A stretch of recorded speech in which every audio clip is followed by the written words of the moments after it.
What is capitalism? The civilization of mankind can be traced to the establishment of property rights. With property rights, individuals could own land, capital, and goods, and then trade or sell them to others. This economic activity is referred to as the market. This doesn't mean it necessarily takes place in a physical market, it simply means that goods and services are voluntarily traded. For most of human history, property rights have been limited to those in power. For example, a king or lord had ultimate control over those who lived under their protection. If the king desired beets, farmers were to farm beets. If the lord needed horseshoes, blacksmiths forged horseshoes.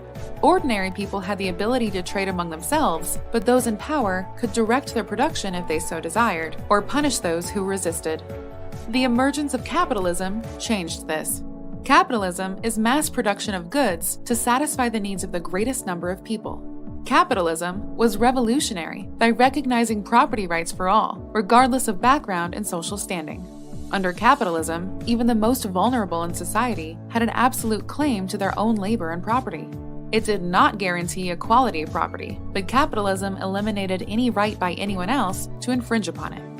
In doing so, capitalism empowered consumers, rather than those in power, to influence what was produced in the economy. This happens via the profit mechanism. If enough people demand a good, and it can be sold for more than it costs to produce, that means the production of that good is profitable. Some of the richest people in the world today have made their money not by appealing to the rich, but by appealing to the masses. Walmart's business model, for example, is geared towards selling goods cheaply to as many people as possible.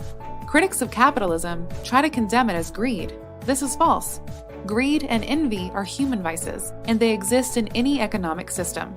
What capitalism does is incentivize the production of goods and services that people desire on the market, rather than leaving those decisions to powerful individuals or governments.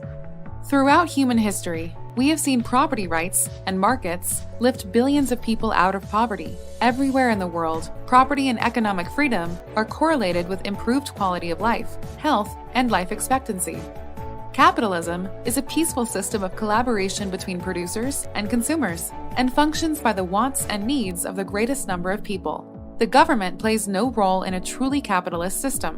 When the government interferes and forces regulations on producers and consumers, it ceases to be a capitalist system. Capitalism is freedom of consumer choice.